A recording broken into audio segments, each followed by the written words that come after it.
Evening, everybody. Welcome to the March 16th, 2021 Committee of the Whole meeting. I am Councillor Bill Danlick. I'm currently serving as Deputy Mayor, and I'll be your chair for this evening.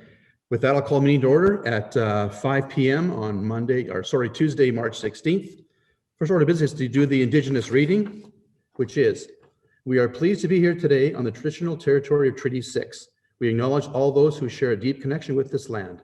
The City of Beaumont respects the histories, languages, and cultures of all of Canada's First Peoples, whether they be of First Nation, Métis, or Inuit descent, and appreciates that their presence continues to enrich Canada's vibrant communities. We are all treaty people. The peace treaties bind us all. Thank you. First order of business is modification to the agenda. Is there any modification to the agenda from administration, please? Thank you, Chair. There are no amendments to the agenda this evening. Thank you. Is there a committee member willing to move the agenda to be accepted as presented? Councillor Hendricks. So moved.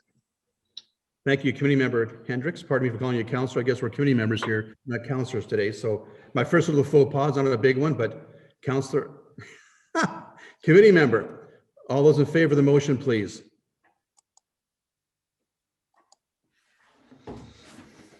Motion is carried unanimously. Thank you. Item number 3, presentation and delegations. The first presentation is the Draft Council Policy C45, Investment Policy. The intention of this is to have the Committee of the Whole review the item and refer to Council for approval in the future. With that, Mr. Dowler, you have the floor, please. Thank you. Thank you very much, Mr. Chair. Good evening to you and members of committee. Before committee today is a proposed draft policy for Committee of the Whole to consider. The intention of bringing it forward tonight is just as a draft policy for information. The March 23rd City Council meeting, the policy will be presented to City Council at that point for approval. Just in terms of some quick highlights with regards to the policy, overall, it does provide some guidance to administration as it relates specifically to investing funds for the city.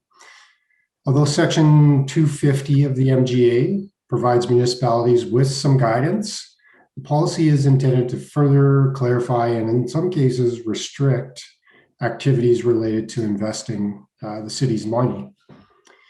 Specifically, the policy lists some objectives of investments, and in the policy itself, you will see those objectives being in order of priority: preservation of capital, maintaining liquidity, optimizing a rate of return, and of course, still being in compliance with the MGA. Policy also provides some clarification around authorized investments themselves, custody of those investments, conflicts of interest that may arise, and finally, a section on reporting. And just further on the reporting side, administration does intend on providing council with an update of the investments on a quarterly basis to form part of the quarterly financial report that will be coming to council. So once again, just to reiterate, the policy is in its draft form in front of committee this evening for information and will be brought forward to council March 23rd for approval. With that brief presentation, I'd be happy to answer any questions committee may have. Thank you, Mr. Dowler. So committee members, I'd like to proceed as follows. We'll have any committee members ask any questions they deem appropriate for this topic, after which I'll ask for a motion going forward thereafter. So do any councillors have any questions, Mr. Dowler, based on his presentation? It was brief, but information in the handout was very, very thorough. So Councillor Van Newkirk, or committee member Newkirk, please. Yeah, thank you, Mr. Chair. I'm pretty sure I know the answer to this one, Mr. Dowler, but and I think the answer is preservation of capital. But can you just confirm that a suitable investment mechanism isn't the purchase of property or land, and how that looks? Thank you for the question, committee member Van Newkirk. You're correct. When you look at purchase of land from an investment perspective and an investment policy perspective, it wouldn't be included or deemed to be an investment. And certainly preservation of capital would be one of those kind of items that I would refer to in terms of it not being included as part of an investment portfolio. Typically, as a municipality, we're buying land for very different purposes than people may be investing in their personal lives or in their personal portfolios. So, yeah, investing in land would not be part of this portfolio. Yeah, thank you. I was just trying to put on as many hats as I could as I thought about that and figured I'd bring that question up. So I appreciate the answer. Thank you, Committee Member Van Newkirk. The next with question is Committee Member Stout, please. Thank you, Mr. Chair. Just a quick question, Mr. Dowler, and it may be that I've misunderstood this. Just reading through the definitions of the investments policy and on the section under managed funds, it says something to the effect of, let's find it. Yes, it says the objective of a managed portfolio is to minimize the interest rate and credit risk.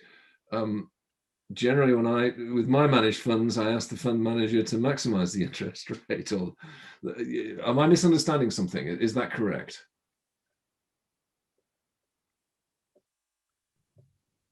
Yeah, that's a fair point, Committee Member Stout. I think I'd have to go back and kind of relook at the wording. Certainly, minimize the risk in that particular sentence is appropriate. Minimizing the return, as you correctly point out, wouldn't necessarily be something that we would be looking to a managed fund for. In that scenario, as you say, managed portfolio, you're looking at maximizing return, given some of the other parameters that we've built into the policy around liquidity and capital preservation. But certainly, it's something that I'll take back and just review that section. And if there is a change required, make that change to better reflect what we're actually looking for out of a managed portfolio. Okay, great. Thank you. Thank you, gentlemen. Next question comes from Mayor Stewart, please. Thank you, Mr. Chair. Appreciate the opportunity to speak tonight.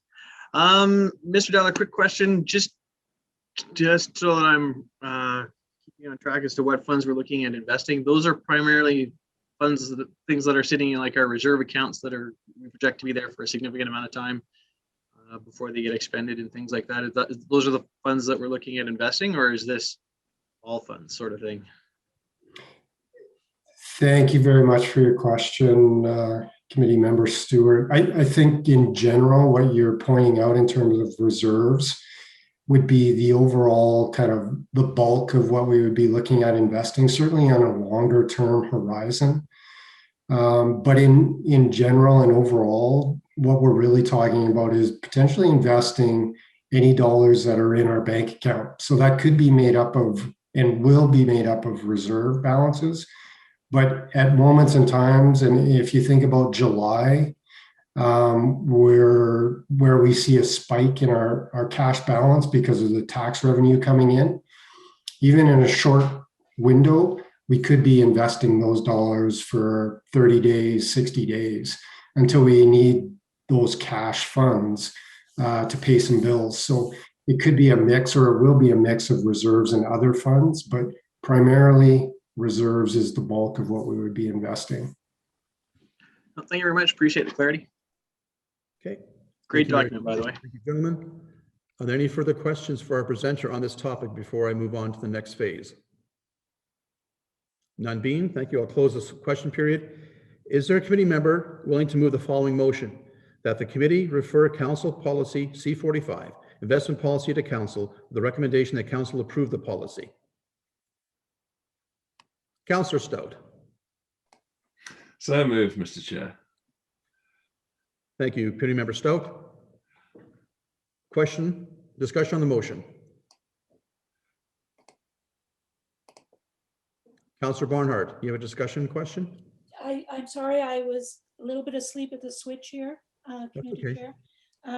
Under ethics and conflict of interest, I'm wondering if the last sentence is an error. It talks about businesses conducted on behalf of the county. Mr. Dollar, if you could, please.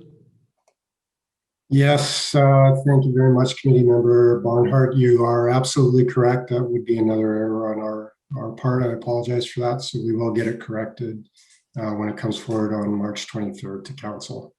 Thank you. Sorry, I didn't bring it up sooner. Apologize for that. No problem. Committee Member Barnhart, thank you for clarifying that. Point of order, do we need to clarify the motion? Is the motion okay the way it reads? I believe the motion is okay. I believe it is. Thank you, Mayor Stewart. I'll repeat the motion for clarity purposes, that the committee refer Council Policy C45, investment policy, to Council with the recommendation that Council approve the policy. Ready for the question? All those in favor, please. And that passes unanimously. Thank you much. Committee members, thank you. Give me one moment. The next topic is, let me just scroll down to my agenda. Pardon me for a moment, please.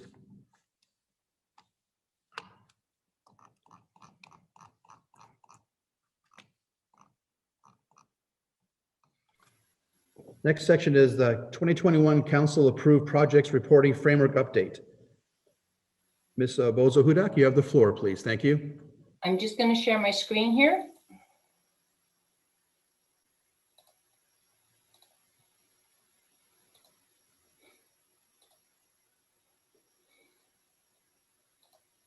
Bear with me.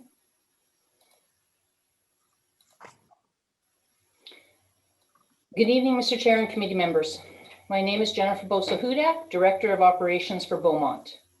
This evening, administration would like to present to the committee the 2021 reporting framework for Beaumont's capital projects. Today's presentation will be focusing on these two purple labels down here, the status updates and updates to council as changes are detected. This diagram indicates in a very simplistic form the capital project's life cycle, as well as identifies milestones, as council decision points and actions as projects comes to fruition. Administration presented a revised process during the 2021 council budget deliberations back in October and November of 2020, which incorporated the steps of planning for capital, noted here. In keeping with this continuous improvement process delivered during budget, administration is implementing a revised formal reporting structure complete with status updates and defined milestones. Let's take a look at our current state of reporting, monitoring, and project activity, which includes confirmation of budget project charter that identifies resources, risks, and milestones, review of project-related financial transactions, such as invoices, holdbacks, grants, and warranties, confirmation that project scopes and corresponding timelines are managed, confirmation that service levels are managed related to impacted user groups, and continuing to submit quarterly capital project budget to actuals. Our future state is focusing on continuously improving processes. Administration has identified opportunities for adjustments to the current state that are intended to enhance the oversight and transparency of our capital projects. The first enhancement, launched in February of 2021, the project dashboard, provides monthly updates to council and residents, which includes project key milestones, percentage of completion, as well as noted project closure, moving the asset to the operations and maintenance phase of its life cycle. Again, updated monthly. On a quarterly basis, adding to the already provided capital budget to actuals is the new quarterly timeline, which consolidates all of Beaumont's capital projects in one report to council. This will be discussed shortly. Finally, In addition to the monthly and quarterly scheduled reporting, administration will provide an update to council upon determination of any change to project scope, costs, overall schedule, funding, or impact to existing level of service to our residents. At this time, I'd like to invite Keaton Seavey, our Manager of Innovation and Technology, who will present the 2021 timelines. I will then return to conclude with a few other slides. Keaton? Thanks, Jennifer, Mr. Chair and committee for having me. I'm here to walk you through the schematic timeline that we're looking at on our screens right now, which compiles the 2021 council-approved capital projects that Jennifer mentioned. Our goal from the onset was to illustrate the high-level timeline of all 30 projects on no more than 2 pages. The completionist in me thought we might be able to get it down to 1 page, but to save everyone's eyes, we settled on 2, and we stuck with 2. As you can see, we've grouped all the projects into high-level phases, or what our project team called buckets, and you see those on the right side legend. Over there, we see prelim design. You could also think of this as a high-level scope. We got public engagement, talking to our citizens. We have detailed design, which we could think of as finalizing requirements. We have procurement, which you could think of as buying materials or hiring teams. We have construction/fabrication, which you could think of as executing. And then we have operations start date, which is, you could also think of as our handover date to day-to-day operations. We've intentionally used common language to make this schematic accessible to all. Grouping different projects that we're tackling in 2021 in Beaumont into phases or buckets is always challenging, but we were able to do it with regular communication with all the project managers across all the projects, and a big collaborative effort. We also were able to use automation and different softwares to help lighten the administrative load to complete the task. And as an aside, using technology to manage resources, in this case, time, administration's time, is really the core of what we do. You will notice an integration with the Beaumont project dashboard. You'll notice right away that the names are the same. The names are the same on both, which is intentional. And then also on the back end, both the schematic timeline and the project dashboard are supported by the same source of data. Lastly, I just wanted to once again reiterate that this is a multi-departmental effort, as you can see from the subjects of the projects, and spanned across our organization. And with that, I'll hand it back to Jennifer to finish up the presentation. Thanks, Keaton. Other risk factors impacting the procurement processes to note are indicated on this slide. And in this ever-increasing pace of change and general uncertainty today's environment is experienced with COVID-19, it requires the City of Beaumont to be proactive, nimble, and financially astute. Administration has been monitoring the overall impacts related to construction projects scheduled for 2021. Noted here are some of the market pressures. Of course, we have higher lumber prices, higher alloy prices, oil price rise. We have skilled trade shortages, reduced foreign suppliers, as well as cost of COVID-19 protection. On the other hand, in the downward pressures, we have continued low interest rates, low inflation rates, some areas of slower economic growth, which actually we have some more competitive bidding. However, the continued uncertainty in many sectors due to the pandemic makes it difficult to forecast until we've actually completed the procurement project for each of our capital projects. Finally, administration continues to embrace improvement processes, not only in today's report framework, but in many other service delivery models you have actually seen. Example, our change in winter operations having a positive cascade impact on our spring drainage and cleanup. Administration will continue to manage the resources to improve project reporting for the city, which in turn will enhance oversight and transparency. We will continue to integrate systems to reduce redundancies in data retrieval and input. And launching in 2022 will be our Beaumont Project Dashboard version 2. This will incorporate council and resident feedback as we evolve this to be our central communication tool for Beaumont capital projects. At this time, I will open it up to comments or questions on the reporting framework structure.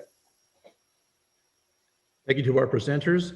If I could see a show of hands, interested people who ask questions, I'll put that in order, then I'll have some opening comments before we begin our question period. I do see Steve having his hand up at this time, and Kathy. Okay, perfect. Thank you, committee members. Thank you to administration for your presentation. I do, Perry, I got you down to number 3. I do expect this committee to have quite a robust discussion regarding this current information being presented to us. So what I'd like to do is start off with our first committee member with their question, and I'll ask each committee member to ask one question initially. I may ask other committee members to ask questions on the same topic before going on to the second presenter or second person with questions. See how that works out. I want to try and keep us on track with one topic at a time. There are a number of different projects here, and I can see us maybe talk about different projects as we go along. So let's start with that first of all. And committee member Van Nieuwkerk, you have the floor, please. Sounds good. Yeah, thank you for framing the discussion. I had one little question that I was going to start with, but I'll probably park that for a second and just go on to the question that is a little bit larger, I guess. One of the important things that we've seen is that in order for, well, in my view anyways, in order for council, residents, and even administration to, understand what's in front of us this season, it moves beyond a budget. The budget is the numbers and a whole bunch of pages. And why I like this laid out the way it is because it puts, a big list in front of everyone and a calendar to show, what's going to get done and where. So just thank you to administration for, visualizing the budget here and putting this forward. And to Mr. Seavey, I really, it's interesting to learn about the integration that you've been able to do between, this tool and the tool on the website to show construction timelines and all of the like. So thank you for those things. I think it's helpful. So the question that I have and that has been most top of mind for myself in this calendar and timing is surrounding the construction of the West 80 acres alongside the turf field. And I'm just wondering if administration can speak to some of the problem solving and engagement that was alluded to in the last meeting between the ball groups to ensure that there is some continuity, a plan A and a plan B, whatever needs to be done to make sure that, there is as much field available for those groups when they need it. And then I would just have a brief follow-up on the same subject. I'll defer that to my teammate, Paul.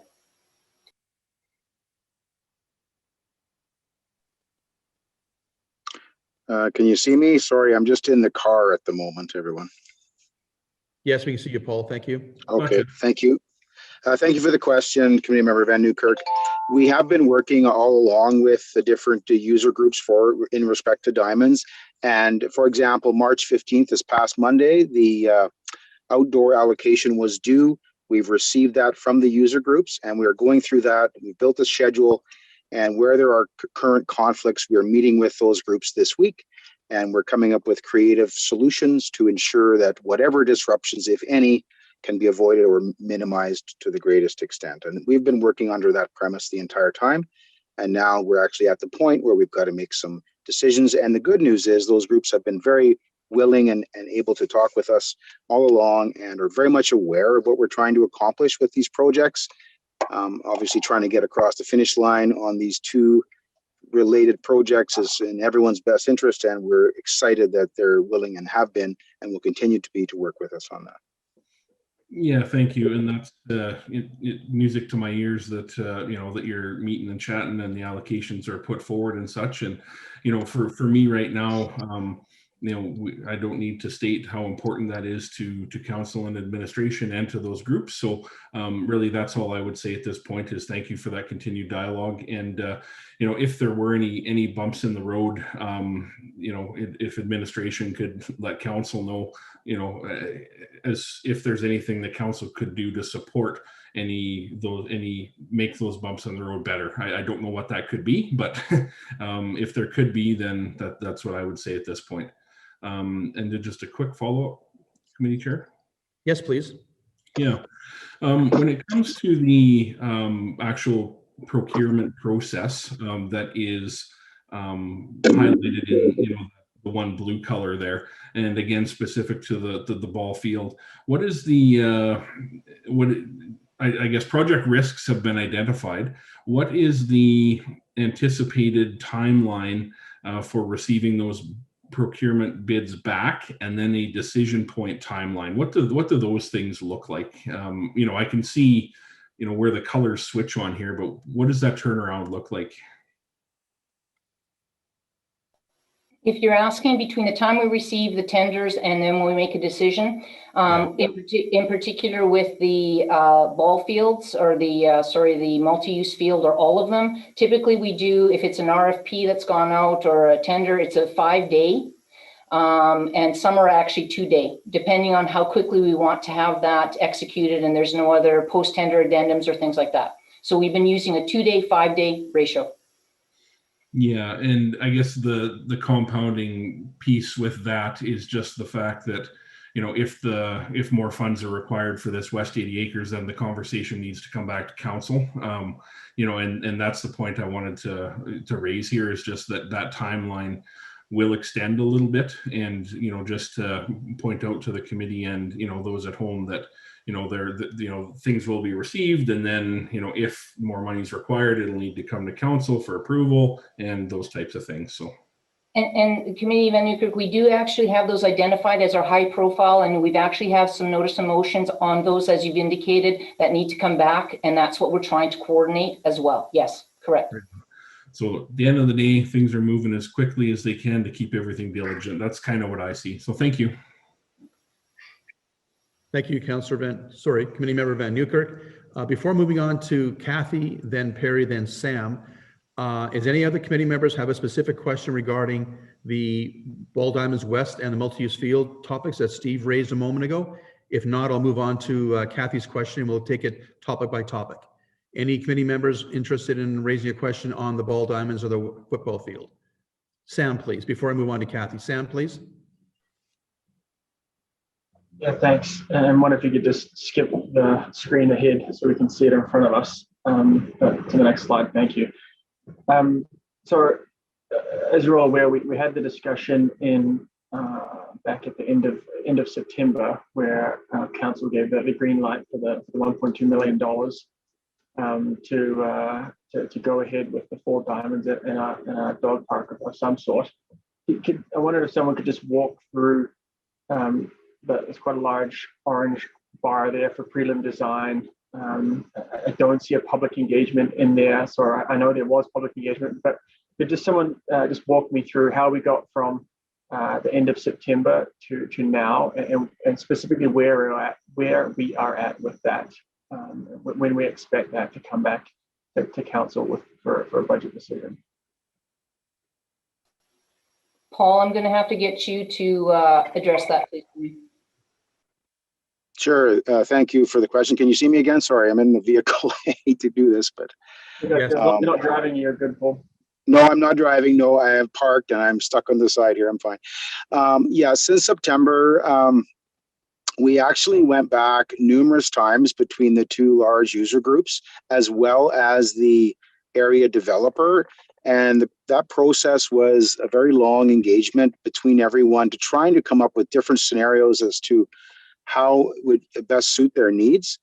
And unfortunately, it took a lot longer than we'd anticipated. Once the developer got involved in those conversations, with the intentions were good to try to find a potential more permanent home, if you will, which led into the entire conversation with that ASP for that 80 acres in that area and where it was going for the future and where best to locate those.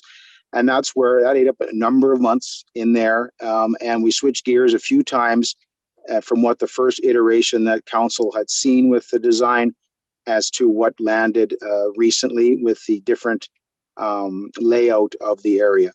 And it wasn't exactly as we intended to do that, but having said that, we really learned a lot about what the needs were and what we were trying to accomplish. And it really brought everybody involved in that had interest in this. And I think going forward, you know, the end result is going to be something that everyone's going to benefit from. So I don't know if I've answered your question, committee member, but that is in a nutshell what has taken so long. Yeah, no, I appreciate that. That gets us through the orange or probably orange and yellow bar. My question then is, what have we done since the 26th of January to now? And when do we expect to get that to get that cost discussion back in front of council? As soon as it goes out for tender and the tenders close, I don't have the dates on that exactly here. My intention would be to get back to council as soon as possible with that decision should we require more funds. I don't anticipate it taking very long. I think we can get it in within that week. Yeah, I'm more than happy to schedule a special council meeting so that council's not the one slowing this down. So fair to say then just to confirm that the tender hasn't gone out for this yet. Is that right? We're still in that. Yes, that's correct. It's in final design now, I understand, so it should be shortly. Yeah. Then I guess the last and bigger picture question that I have, and you know, I recognize the challenges of going back and forward on this multiple times, but really the frustration comes forward from, you know, the discussion that we had in September from a council perspective about the importance of this particular project to line up with the multi-use field. And then we had the discussion in January, and certainly, you know, once we signed off on that, I certainly expected that we would, you know, basically the next day go out. And I recognize here that we've got this detailed design piece here. What's the thought process behind administration for taking this 6 to 8 weeks to do the detailed design, when you know we could put the issue to RFP out with some high level specs and get the bidders to come back and share that with us. Just curious on the thought process around going that detailed design route. I wonder if we could just shed light on that, please. Well, when we were in front of council in January, we had to get approval on that concept. I understand that the designer is working on multiple projects at this time, but I think until the final approval of that concept was finalized, you know, we need to get into detailed design from there. I'm not an engineer, nor a designer, nor architect, nor project manager per se, but I'm just following the direction and the information that I received from that end. So I guess it's a bigger picture question for me, and not specific to this. You know, we seem to have chewed up a lot of time here. And now we've pushed out the operation start date till the end of October, start of November for these ball diamonds, and obviously, you know, the seasons are done there. So again, where the frustration comes from is, you know, September we specifically called a special meeting to talk about this in September of 2020 to get this going, and then we finally got to the point where in January we're having the conversation. And then we're still now 7 weeks after that conversation. We haven't even got the tender out. So that's the frustration that's been exhibited from through external, through residents, through me, but also just from me directly. I don't understand the process enough. I don't understand why essentially we're still here today and don't have those specifics. So I know that the purpose of this presentation from Ms. Bozo-Hudak was to talk about the general project schematic and piece, and it's certainly appreciated and echo Steve's comment. It's great, but I wanted to hone in on this particular one because it has significant impacts, obviously, for our user groups. So I wonder if there's any comment around that, you know, that request from council in September to have these up and running as soon as possible, and now we're looking at end of November for this particular project. Councilor Danila, can I weigh in on that for a second? Yes, please, Mr. Schwartz, if you could, before I intervene also. Thank you. Okay, thank you. Regardless of the schedule from September of last year, there was no shovels that were going to go into the ground until the beginning of construction season in 2021. So none of that has changed. The construction will not begin until where's the schedule on here, May or June, when the ground dries up. So I get your frustration that these things take a period of time, but as soon as we start engaging with the public, that stretches it out in a very extraordinary time over the last number of months, but it has not affected the construction schedule. The concern, though, that's coming back, though, is we don't know how much this is going to cost, right? And I see on here we're looking to delay the town square. I'm not sure that the thought process behind that, but ultimately we don't know if this is going to come in at the 1.2 we said, or it's going to be 2 million, or whatever that number is going to be. I see in the report that you guys are going to provide additional information on the additional 8 acres for the dog park. That's great. So my concern is we're pushing right up against this construction timeline, and at some point, council's going to have to make a financial decision on this, and that's going to take time as well, and some thought process behind it. So if we're not getting the procurement. We're not going to get the dollars, it looks like, here till the kind of first week or so of May, right? That's construction season. We're already obviously seeing a slow melt. And so if we don't get that number until May, that's going to take time for council to consider the financial implications. So that's the frustration is that we could have had these financial discussions a lot sooner while we weren't able to be in the field and then be ready to go. Well, if I can respond, as you can see from that schedule, we're still going to make the construction season. We will, unless council decides not to approve the extra money. I think we still have plenty of time here, and we'll get this thing done on time. Okay, so a comment about the detailed design side of things, in terms of why we're doing that, contracting that out versus issuing that as part of the broader RFP package. Do you have a comment on that? There are multiple ways to do these types of projects, and this is the one that the route we chose to go down. You're right. Hindsight's 2020. We could have done a design build. Did that answer all your questions, Sam? At this point? I mean, the questions are certainly answered. I still think that has put the projects at risk of how tight we're heading up against it. We identified this back in September, and we still don't know what this is going to cost us. So that's the frustrating side of it. And I know from a user group perspective, we don't know what we're looking at doing. I mean, ultimately, we'll fast forward and get to the end of this year, and we've got some awesome projects that are get executed. That's great. But I circle back to Paul's original comments. We're having those positive conversations with the user groups, and hopefully we're able to alleviate some of the pressures around that. And figure out creative ways, particularly with the 4 and 5th diamonds at Four Seasons there. So ultimately, I'd like to, the discussion here is about this piece. What was about the overall project reporting back to council, and that makes sense to me, and this is appreciated. What I'm taking away from this is we're not going to have a decision in front of us in terms of dollars and finances until the first or second week of May here. Is that a fair assessment based on what I'm seeing here? Yes.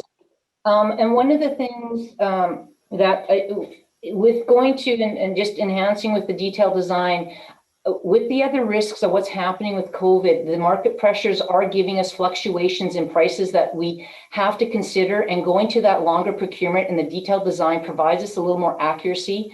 I'm just adding that in there. That's something that we're seeing even with the ones that we've already tendered and received back. So there is those factors as well, just to remind you.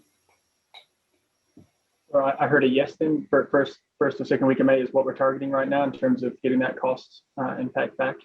Yes. Okay. Thanks, committee chair. Those are my questions on the West Recreational side. Thank you, committee member Markov-Swain. No further questions on these topics. So next to speak is committee member Barnhart, please, with your question, please, or questions. Thank you, Deputy Mayor Chair Bill. Not sure which name you'd like me to use, but I'll use them Bill, all. Bill is fine, thanks. Okay. Yeah, and I had 3 questions before Councillor Monkoff-Swain started talking. Now I have a lot more. And so, you know, this is why we have these committee meetings, to kind of air out some of the questions and concerns. So I appreciate that. I think the question I want to ask right now to Jennifer would be, on this list of projects, these are the ones that council approved in the capital budget. Is that correct? Correct. Right. And during the operational year, there's other projects that happen. Yes, Do correct. they make it on this list, or do they happen in addition and we don't ever see that list? Actually, it's in addition, and we actually have on our website under current projects, we have the Beaumont dashboard, and right underneath, we've put under operational maintenance projects, and we've been actually already populating those. So that's where the one thing that we were doing with the launch, we were concentrating this year only on the capital for the dashboard. So we were kind of narrowing the scope to get good feedback during the next 6 months from both council and residents, see what other things before we implemented the operational components. But those are listed on our website under the current projects. That helps me immensely, because I was out walking the other day, and in our neighborhood, Milieu Park, there were a number of maintenance folks and trucks. And I was really trying to connect that as a good citizen to the dashboard, and then also to this report. And I really can't find it. So I wonder if you know the project I'm talking about, is that an operational project, and what would that even be called? That's actually Milieu Park drainage issues. And we're actually in the process of going around the city to add signage, 4x8 signage sheets for projects that are not listed here, so that people walking on the trails, etc., are going to know that we're actually going in there to do maintenance work. What we have found that, the weather just changed too quick on us to get those signs out there, but we do have, it's called Milieu Drainage, and it's on that list that you see under the current projects in that part, yes. Well, thank you very much for that, because I really think our residents need to see how much is going on and can appreciate better what it costs and the work that's entailed in keeping the city running and building. The second question, oh, you want me to hold my second question, Bill? Actually, let's proceed. That was a pretty straightforward kind of question. I think we're okay to proceed your second question, please, on the next. So Sam mentioned this as well, the town square. I'm wondering if that notification then means that by accepting this report, council has been informed and we've decided, and that's it. Is that coming back to council at another time? Yeah, we're going to be providing you with an update on that project. There's various impacts on the adjacent properties that may have adverse effects on that project. So we're actually exploring that right now, and that will be coming back as a formal presentation as a project status update to you. Thank you very much. Those are my questions. Okay, thank you, Committee Member Barnhart. Any other councillor committee members have questions on Town Square before I move on to Perry? None being. Mr. Hendricks, you have the floor, please, for your questions. Mr. Chair, thank you. A couple things. One is kudos and recognition for a job well done on the schematic timelines. Appreciate it. It's something that's been talked about for some time, so looks great. Gives people an opportunity to get a sense of where things are at. But along with that, I have a question then. Kane Nickel and the revitalization project. Same sort of discussion as Councillor Steve regarding talking with the user groups and that. Not sure what's all involved in the revitalization. I've heard snippets of it. Is there any concerns that we have to close, shut down, delay operations inside? I just want to ask the question. Okay, I can give you that update specifically for the Ken Nickel. One of the things that we've done is we've actually purchased the equipment. Our timelines will not impact because we're purchasing the equipment prior to, and for the 2 ice plants, they will be delivered on site. We have commissioning dates already scheduled for August 6th and August 15th. They coincide with the fall schedule. We've also coordinated with the curling rink and talked to them about other enhancements in their area. We're on site constantly because we're actually, now that we have the ice plants already underway and being fabricated, we're working now on our next phase. We actually piecemealed, we've phased this project in. We've gone to the ice plants. We're now looking at our LED light grant that we're applying for. In addition to that replacement, we're looking at our return area units, all the mechanical systems. Once that's done and have that on order, we are then going to be looking at the interior, as you had indicated earlier, with the locker rooms, washrooms, etc. That work will probably be happening while we're in operation during those months, because our concentration is making sure that that plant is updated. We also have a contingency in place where we've actually put, and I'm probably talking too much, we've put a contingency in place so that we actually have a truck, so that if our plants during our commissioning period are not going to be functioning, we have a truck that we will use to manage the ice during a short period of time in the contracts that we're developing. So all those contingencies are being taken care of at Ken Nickel to ensure that our user groups are not impacted with ice being available to them, including the curling rink. Fantastic, and appreciate the update. One other comment or question, just to follow up on Councillor Kathy Barnard's comments about other projects that aren't on the list. The sound shadow study for the BSRC, any update on that? Yes, we actually have there's two, we've separated that now into two separate ones. I can speak to the interior of the pool. We actually have the mechanical engineer, they've been on site this last week.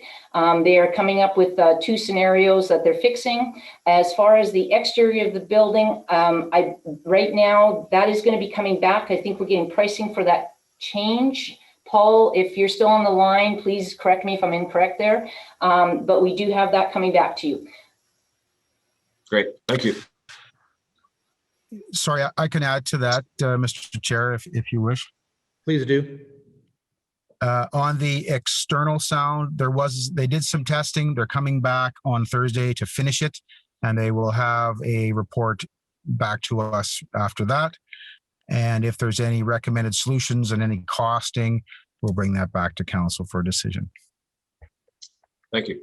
Thank you. Thank you, Councillor Hendricks, for your two comments. Any other council members have comments regarding the two topics of Mr. Hendricks had brought up before I move on to Sam and Steve? None being. Committee Member Monkoff-Swing, you have the floor, please, for your questions. Thanks, and Bill, you did an admirable job to try to narrow us down to each project, but I forgot to ask two questions. So I'm going to take you back to your favorite West Recreational site. I apologize. In the report on the bottom of page 13, we talk about the West Recreational site. It says pricing on the additional 8 acres off this area will also be provided for council decision at this time. Can you just provide provides an overview of what we're going to see for council? Is it just going to be one cost for the 8 acres, or is it going to be broken down in terms of the different costs that we could look at potentially phasing it? So could you just explain how that'll come across, please? I see Paul just jumped on. Paul wants to verify that. And there, Paul. Thank you. Yeah, as part of the tender that's going out, my understanding is the additional 8-acre off-leash area would be a component of that for council's consideration to go that route, what the price for that piece alone, whether it's phased or done in conjunction, as well as if there's additional funds required based on what the tender pricing is for the 4 diamonds and the 4-acre off-leash area, we would ask for that as a separate funding approval. Yeah, okay. I guess what I'm asking here is, if there's obviously some synergies and efficiencies, like if we need to do the earthworks, if council looks at this, I want to be in a position for council to say, maybe if we can't do it this year, maybe we just do the earthworks and get that done while we've got all that out there. And we look to sod and all that sort of stuff, or whatever process we're going to do to get the grass growing and trail and trees, etc. Down the road.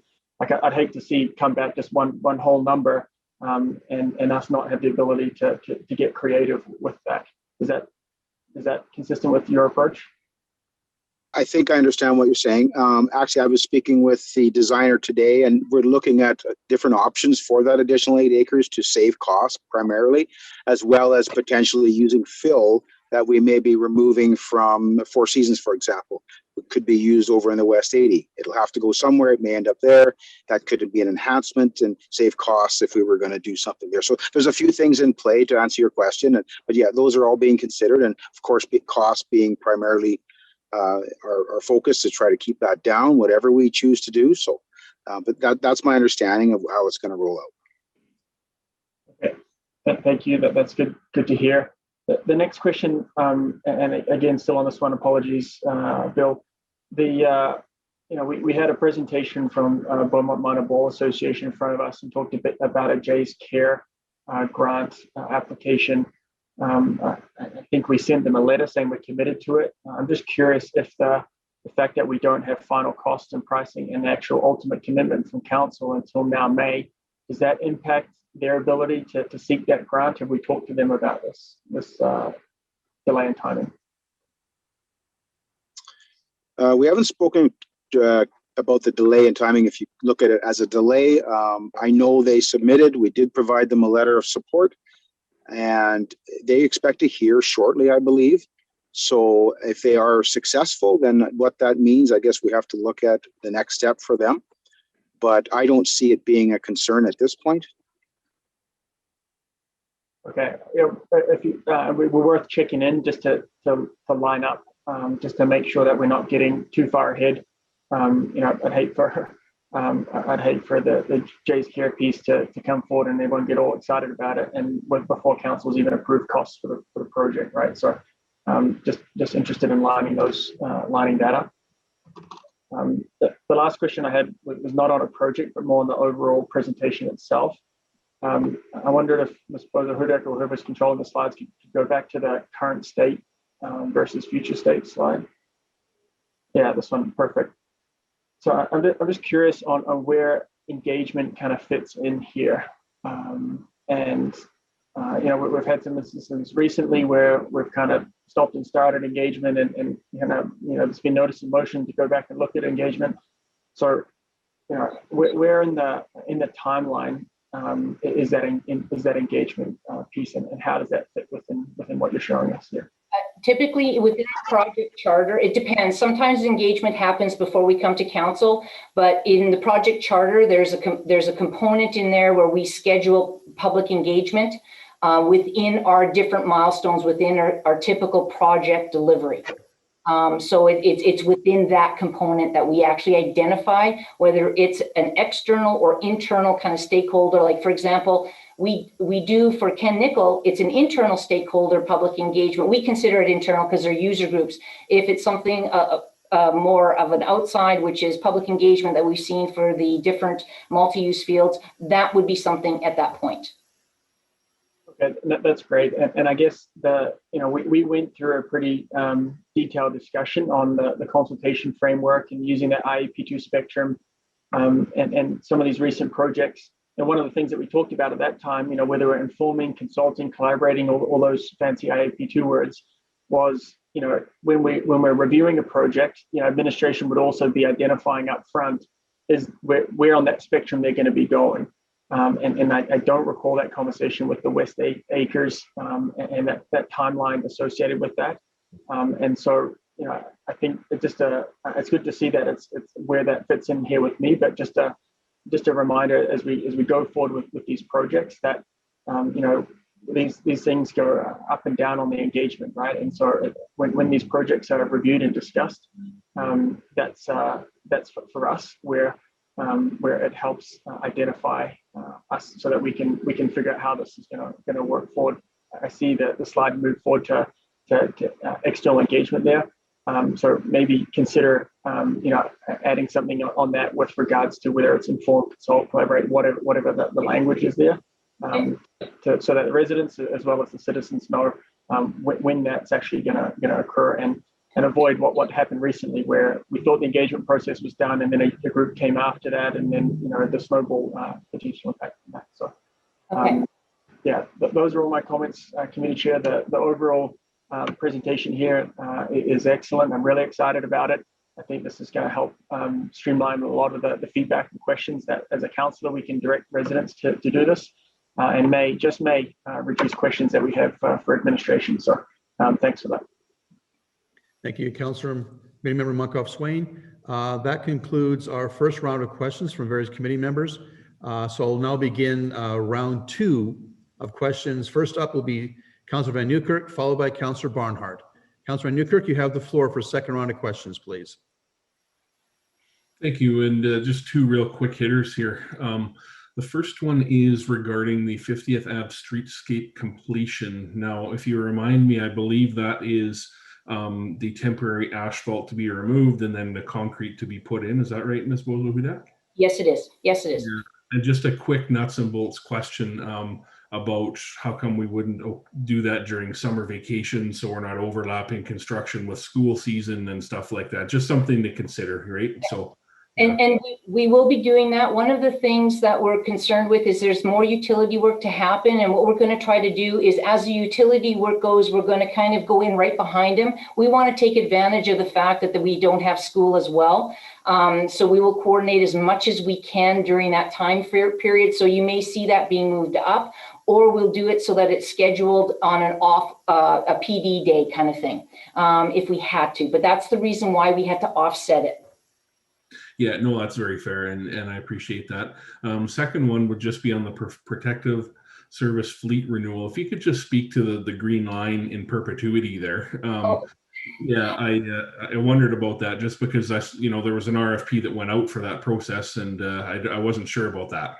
And what it is, it's the fabrication process. So that's what we consider. Once it's ordered, it's a very long fabrication process. And I believe when it was, I think it was a 16 to 18 month process that Everett had indicated. So that's why that's like that. We order it and then it just takes that long to fabricate, outfit, and get all the components on there.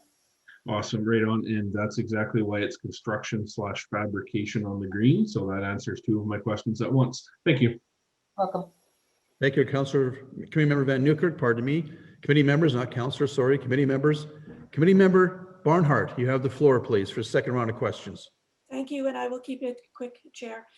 Just a question about the utility poles that are laying down on Route 241.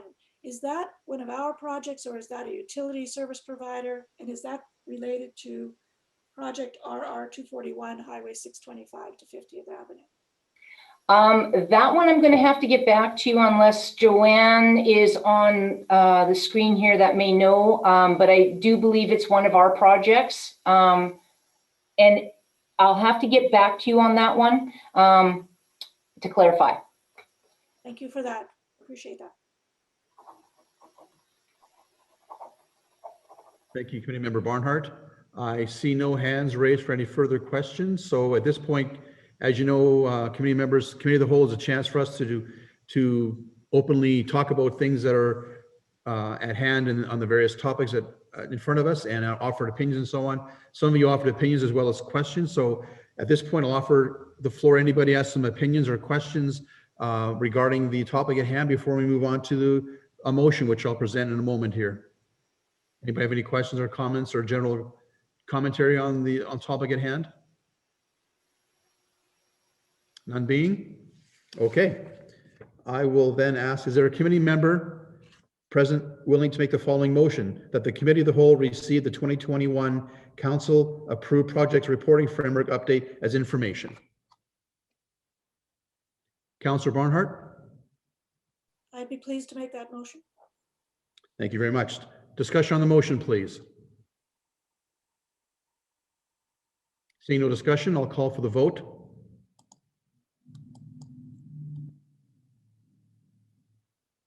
That is unanimously. Thank you very much.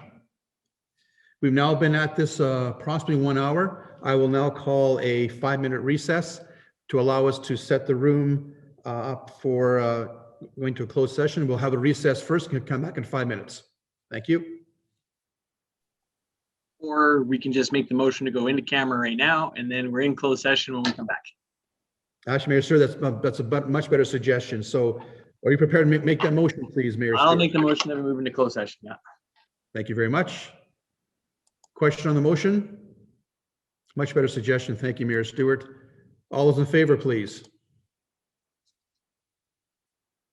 Carry unanimously. Thank you. We will now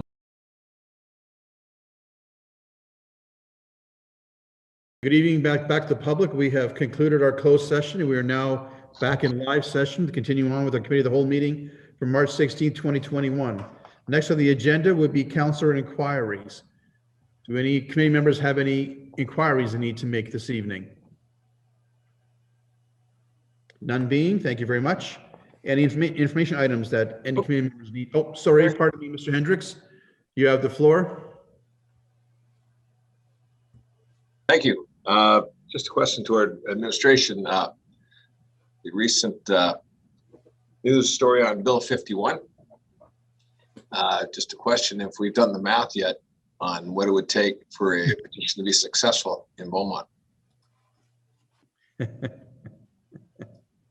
Unless Mr. Dollar wants to weigh in, which I doubt he does, I'll have to get back to you on that. Thank you.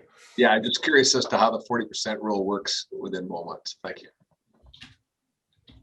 It's a great question, Mr. Hendricks. So we'll look forward to an answer at sometime in the future, perhaps. Do you have a secondary question or you're good to put your hand down?